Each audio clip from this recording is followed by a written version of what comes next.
Ղազարոս Աղայան, հնարագետ Ջուլհակը։ Շահ Աբասի ժամանակ հեռու աշխարհից դերվիշի հագուստով մի մարդ է գալիս Սպահան քաղաքը։ Քաղաքի ընդարձակ հրապարակի մեջ այդ դերվիշը մի մեծ շրջան է քաշում փայտով, ինքն էլ կշտին նստում լուռ ու մունջ։ Անցուդարձ անողները նայում են եւ զարմանալով հարցնում, թե դու ով ես, այս ինչ բան է, որ դու քաշել ես, արդյոք մի թալիսման չէ սա եւ մեզ համար բարի, թե չար թալիսման է։ Դերվիշը բնավ չի խոսում, ամբողջ քաղաքը վարանման մեջ է ընկնում, թե սա ինչ կնշանակի արդյոք։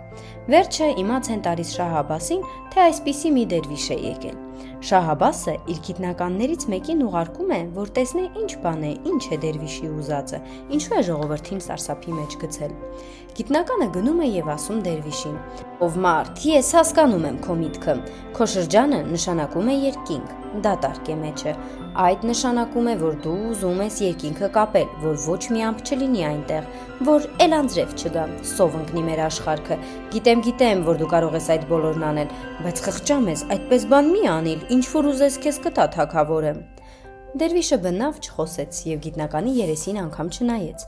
բայց ժողովուրդը լսելով գիտնականի բացատրությունը ավելի մեծ երկյուղի մեջ ընկավ, էլ չէին ասում, թե գուցե սխալ էր գիտնականի բացատրությունը, այլ դրա հակառակ լուն ուխտ շինելով պատմում էին իրար, թե բա չեք ասիլ, դերվիշը մի ամենազոր մարդ է, այսինչ երկրում հեղեղուկ արկուտ է թափել, բոլոր բնակիչներին կոտորել, այնինչ տեղը 7 տարի շարունակ կապվել է երկինքը, ոչ մի կաթիլ անձրև չի եկել, սով է ընկել երկիրը, բոլորեքյանք կերել են միմյանց։ Մյուս օրը Շահ Աբասն ուղարկեց մի ուրիշ գիտնական։ Գիտեմ, ով ես դու, մարդ Աստծո, ասում է գիտնականը, քո շրջանը նշանակում է երկիրս, դատարկ է մեջը, դրանով ուզում ես ասել, որ ժանտախտով պիտի դատարկես մեր երկիրը, խնայիր մեզ, խնայիր, Տեր ամենակալին, այդպես բան մի անիլ, ինչ որ ուզենաս քեզ կտանք։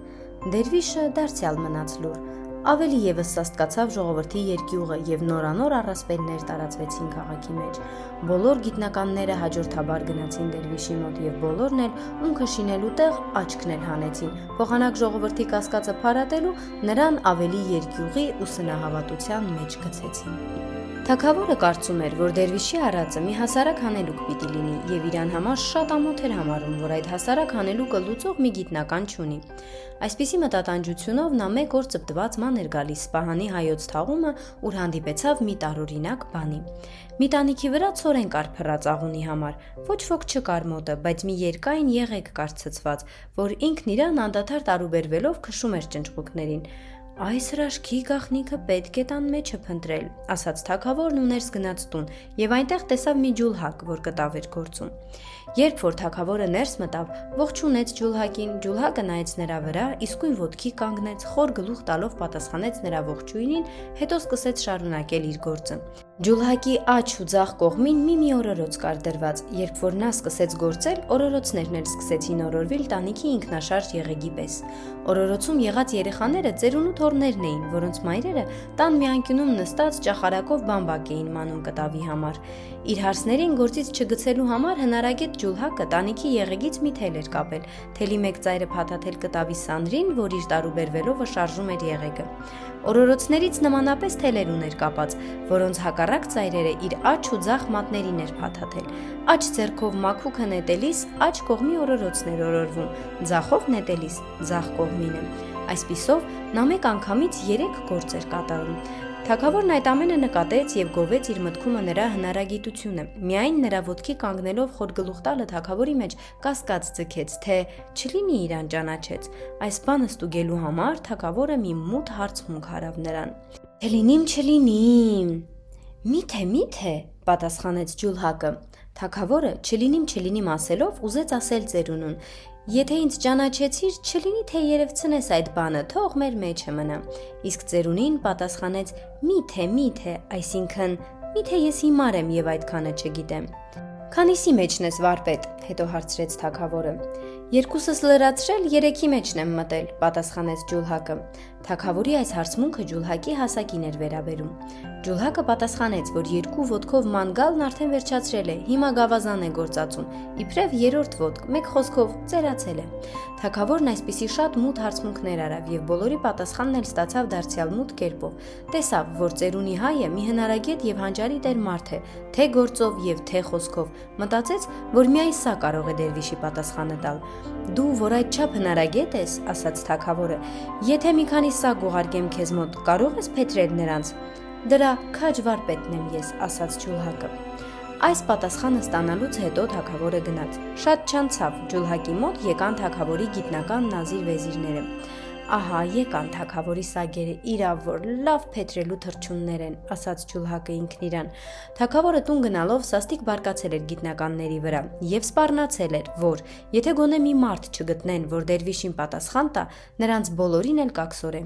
Այսպես նեղի գալով որոշեցին դիմել հնարագետ Ջուլհակին, որի համբավը նրանցից մեկը լսել էր։ Վարպետ եղբայր, կարող չես արդյոք մի պատասխան տալ մեր տարօրինակ հյուրին, որ ժողովրդի վրա սարսափ է տարածել, ասացին գիտնականները եւ պատմեցին դերվիշի դեպքը, որ արդեն հայտնի էր Ջուլհակին։ Ինչու՞ չէ, կարող եմ, բայց մեծ ծախք կպահանջվի դրա համար։ Պետք է ձեռք բերել մի կախարդական գավազան, մի անմահական սխտոր եւ մի ոսկի ձուածող հավ։ Գիտնականները մնացին ապշած։ Դրա ծախքը մենք կվճարենք, ասացին նրանք ուշքի գալով։ Միայն մենք չենք կարող գտնել այդ բաները, ինչ որ դու ես ասում։ 3 բան է իմ ուզածը եւ ես ինքս կգտնեմ։ Միայն ամեն բանի համար մի գլխարկ լիքը ոսկի է պետք։ Դուք 3 հոգի եք, ամենքը ձեր գլխարկովը 1 ոսկի բերեք եւ ես էլ կգամ դերվիշին պատասխան կտամ։ Գիտնականները ճարահատած համաձայնեցին, գնացին 3 գլխարկ ոսկի բերին տվին Ջուլհակին։ Այսպես փետրելով նրանց, ինչպես պատվիրել էր թագավորը, վեր կացավ առավ իր հոնի գավազանը, մի գլուխ հոտած սխտոր, ոտի մեկը կոտրած մի հավ եւ գնաց սարսափ տարածող դերվիշի մոտ։ Հավաքվեցին բոլոր քաղաքացիք, ներկա էր եւ թագավորը իր բոլոր իշխաններով։ Ջուլհակը չխոսեց դերվիշի հետ, նա լուռ ու մունջ իր գավազանի ծայրով մի խոր ակոս քաշեց շրջանի մեջտեղով ծայրեի ծայր եւ այսպիսով դերվիշի շրջանը 2 հավասար մասի բաժանեց եւ նստեց նրա դեմ հանդիման։ Դերվիշը երկար մտածեց, գլուխը թափ տվավ, վերջը մի գլուխ սոխ հանեց, դրավ առջևը։ Ջուլհակը առանց երկար մտածելու իսկույն իր սխտորը հանեց, դրավ իր առջևը։ Բարկացավ դերվիշը եւ իր ջեբից հանեց մի բուր կորեկ եւ շաղ տվավ ամբողջ շրջանի մեջ։ Ջուլհակը փեշի տակից հանեց իր հավը, որ իսկույն կտկտալով կերավ բոլոր կորեկը։ Դերվիշն էլ մինչև վերջը չսպասեց, իսկույն վեր կացավ եւ մռմռալով հեռացավ գնաց։ Թագավորը մոտեցավ Ջուլհակին եւ խնդրեց, որ բացատրի այդ հանելուկի նշանակությունը։